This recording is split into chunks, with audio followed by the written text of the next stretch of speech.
Sa pagpapatuloy ng ating kwento, hiningi agad ng mga tao ang presensya ng kanilang vice leader na si Billiam. Matapos niyang marinig ang sinabi ng isa sa kanila ang balita, itong si Billiam ay nagulat at nagtaka, anong nangyari, tugon ni Billiam. Dito sinabi ng lalaki kay Billiam ang nangyari, sabi ng brigadier na ipapatay niya si Sir Dalton. Kaya kailangan natin magmadali sir, tugon ng lalaki, kaya't sila agad umalis ni Billiam para puntahan si Adrian. Dito nang makarating si Billiam sa lugar ni Adrian, agad nitong kinuha ang kutsilyo kay Adrian, habang natatakot ang tao sa likuran ni Billiam. Habang tinitignan niya ito, dito nakita ni Billiam ang kutsilyo na may pahid ng dugo ng isang tao, at ito'y dugo ni Dalton. Dito nagkaharap si Billiam at si Adrian, habang hawak-hawak nito ang kutsilyo na may dugo at ito'y nakatingin sa bida, hindi ba't sinabi ko sa'yo na magmadali ka, tugon ni Adrian kay Billiam. Pagkatapos marinig ni Billiam yung sinabi ng bida, ito'y napapaisip sa kanyang kinatatayuan, habang hawak-hawak nito ang kutsilyo, at si Dalton naman ay napayuko sa sahig dahil sa ginawa sa kanya ni Adrian. Sa kanilang pag-uusap, pwede ko bang tanungin kung anong nangyari dito, tugon ni Billiam, habang ito'y nakaharap sa bida, at si Dalton naman ay patuloy na nakayuko dahil sa sakit na kanyang nararamdaman.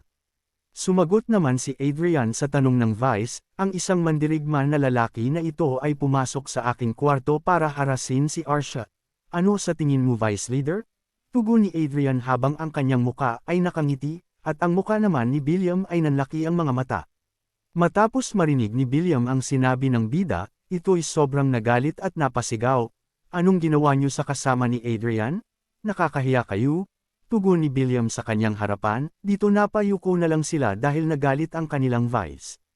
Nang hingi ng kapatawaran itong si Billiam sa harap ng bida, sorry young master, lahat ito ay kasalanan ko, nagkulang ako na pagsabihan sila, kaya ganito ang nangyari, pasensya, tugon ni Billiam, habang ito'y nakayuko, habang ito naman si Adrian ay galit na galit.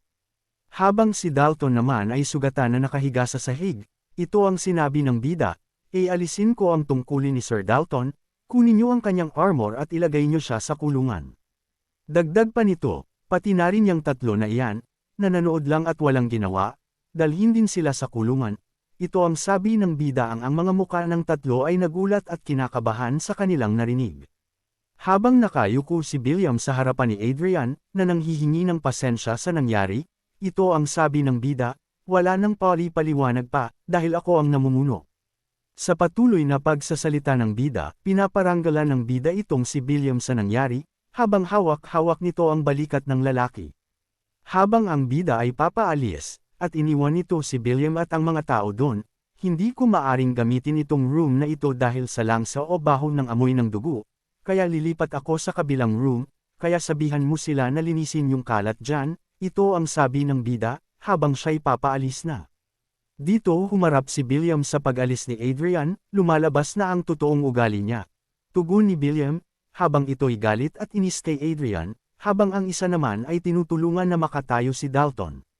Naglakad na ang bida at si Arcia para lumipat sa kabilang room, habang ang muka naman ng bida ay nakangiwi ito sa nangyari. Ang bida ay bumalik na sa kanyang paglalaro ng Chronicle Online, si Arcia ay patuloy sa pagprotekta sa kanyang master Adrian, ginagamitan niya ito ng kanyang magarang panangga, ang bawat pag-atake ng kalaban, habang si Adrian naman ay nasa likuran ni Arcia, siya ang atake sa kalaban para mabawasan ang buhay nito. Sa pag-atake ni Adrian, ginamit nito ang kanyang mahiwagang wand para sa kalaban, at si Arcia naman ang tagasangga ng mga power nitong kalaban. Habang inaatake nila ang kalaban, patuloy niyang tina-target ang aking mga blind spot, habang pinapanatili niya ang kanyang distansya sa akin, ito ang sabi ng bida. Ito ang kalaban nina Adrian at Arcia, ang isang lalaki na masama ang kanyang tingin kina Adrian at Arcia, na ang mga mata nito ay kulay dilaw. Ito ay isang corrupted knight Zenith, na may mga armor na hawak, meron na lamang itong 12,800 na buhay para mamatay.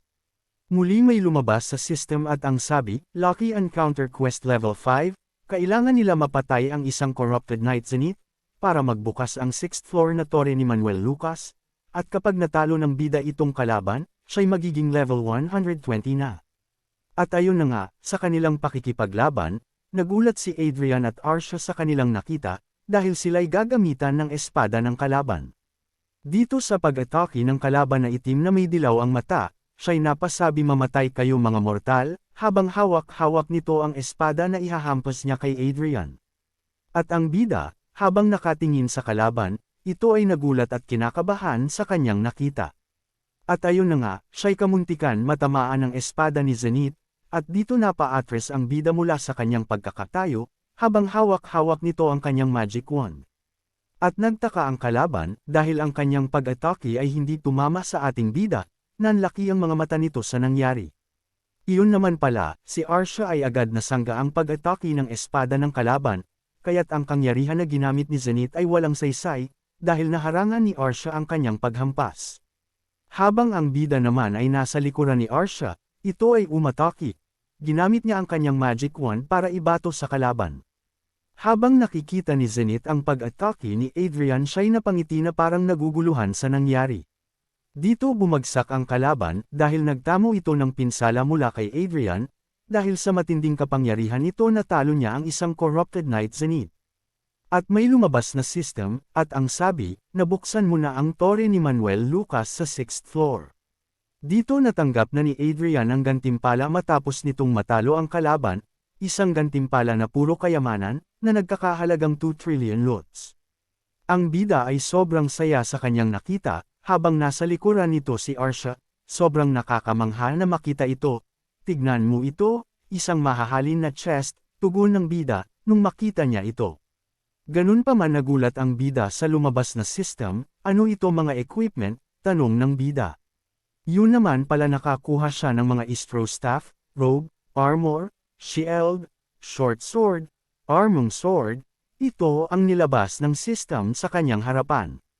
Habang tinitignan ng bida ang system, ang robe at staff lang ang equipment para sa isang wizard, at ang iba naman dito ay para kay Arcia na. Tugon ng bida, habang si Arcia ay nasa kanyang likuran, dagdag pa nito, mas maganda palagi na maraming gear, kasi ang isang Archduke Lucas, hindi iyon magbibigay ng mga ordinaryo na sandata lang. Ngunit habang sila'y nagtitingin sa system, may isang lalaki na pumasok at napaturo, saglit nga lang, parang si Young Master ito excuse me, sir, tanong ng lalaki.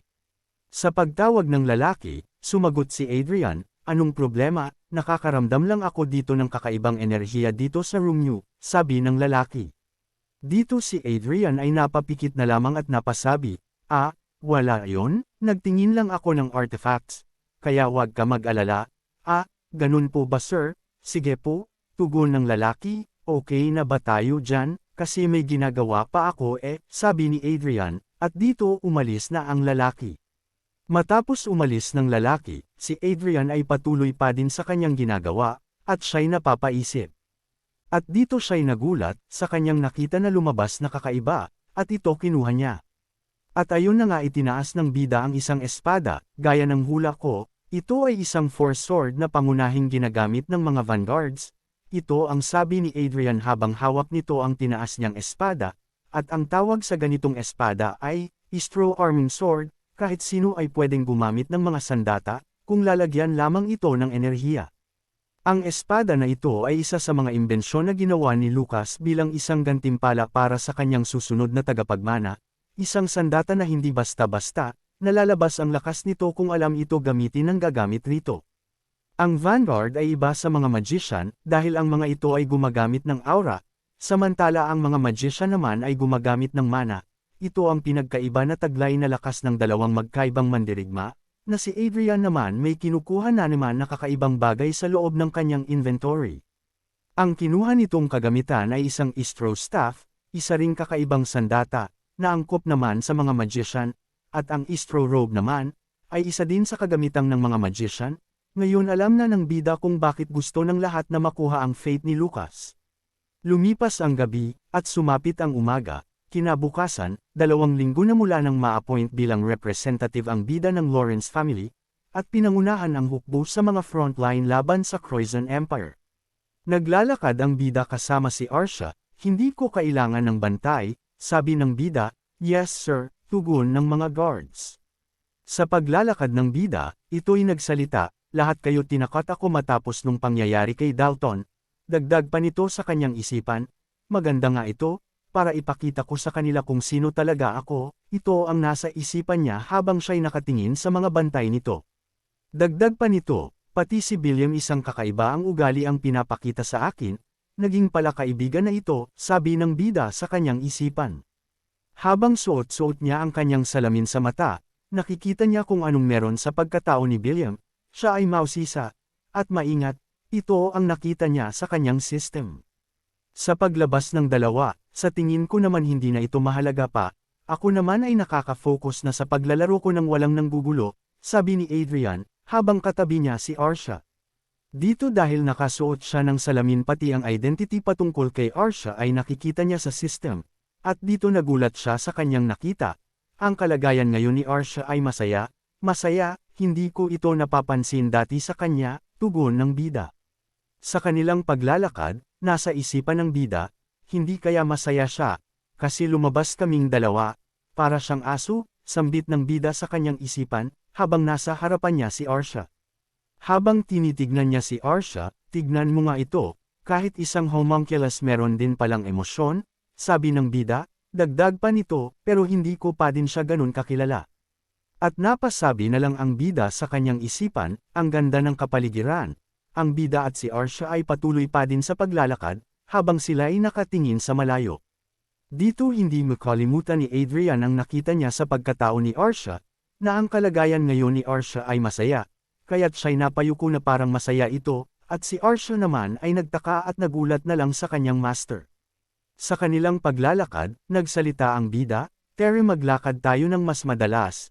Opo master, naiintindihan ko, tugon ng bida, habang may nakatingin sa kanila na lalaki na kulay green ang suot nito. Dito nilapitan ng bida ang lalaking nakatingin sa kanila. Meron ka bang problema? Sabi ng bida. Wala po sir, ito ang sabi ng lalaki.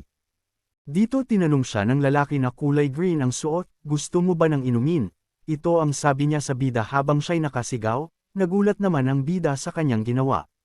Habang ito'y nahiya sa kanyang ginawa sa bida, dahil may suot ang bida na salamin, nakita niya ang pagkatao nitong lalaki na nasa harapan niya, siya ay si Lopez, at ang kanyang kalagayan naman ay pinapahiya siya, ng mga lalaki na nagtatawanan sa kanyang likuran, kaya't nung nakita ni Adrian ang mga lalaki sa likod ni Lopez, naintindihan niya kung bakit ganon ang nangyari. Kaya dito kinausap niya si Lopez, sinabi ba nila iyan sa iyo para sigawan mo ako? Ito ang tanong ng bida. Habang tinuro niya ang mga lalaki sa likod, dito ay nagtaka si Lopez sa sinabi ng bida at nanlaki ang mga mata nito. Dito ay tumalikod na ang bida para umalis, at sa isipan ng bida, walang ibang dahilan para sumama ako sa mga ganito, wala akong interest sa mga ganito kaya paalam, tugon ng bida. At sa kanyang paglalakad siya'y napahinto dahil siya'y tinawag ni Lopez, at biglang humarap kay Lopez, bakit? Isa ka bang knight? Tanong ng bida, habang si Lopez ay nakayuko dahil nahiya sa kanyang ginawa. Gusto ko lang humingi ng pasensya dahil nabastos kita, sabi ni Lopez sa bida.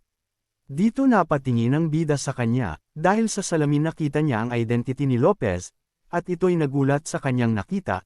Ito ang unang pagkakataon na nakakita ako ng isang taong may higit sa 2 mataas na talento maliban sa homunculus. Ito ang nasa isipan ng bida, nung nakita niya ang lumabas sa system.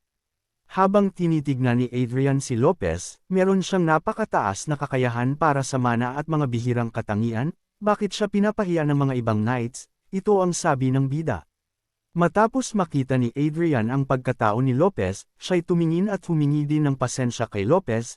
Dagdag pa nito, mas magiging matagumpay ka kung naging wizard ka. Dito angat ang ulo ni Lopez at nagtaka sa sinabi ni Adrian. Nung tumalikod na ang bida, si Lopez ay hindi makalimot sa sinabi ng bida, siya'y patuloy na nagtataka, at itong bida naman ay sinigawan ng isang knight, Hoy! Kayo, tigilan niyo na ako ha, sabi ng bida.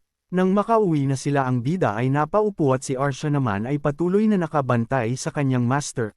Ayaw kong makialam sa kanya kasi ayaw ko din ng problema, pero sayang ang kakayahan ni Lopez ngayon, ito ang sabi ng bida.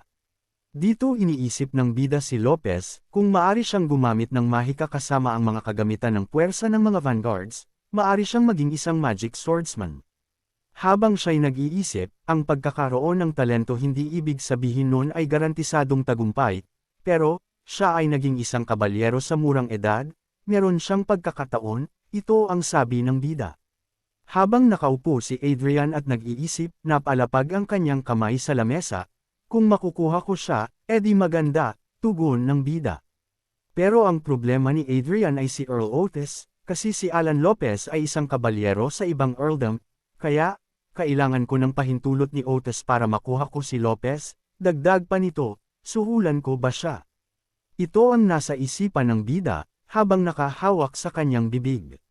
Dito tumayo si Adrian, at siya'y tumingin kay Arcia, habang ang kanyang nasa isipan ay, hindi ko alam kung gaano kapakipakinabang ang napakataas na talento, ngunit kailangan ko simulan ang pagbuo ng aking impluensya.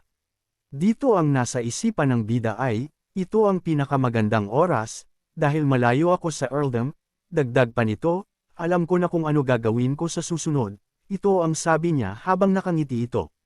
At nagsalita ang bida na ito'y sobrang saya dahil may naisip siya na panibagong plano, magiging busy tayo, ito ang tugon niya. Ngayon ang ating bida ay may naiisip na plano, ano kaya ito? Abangan!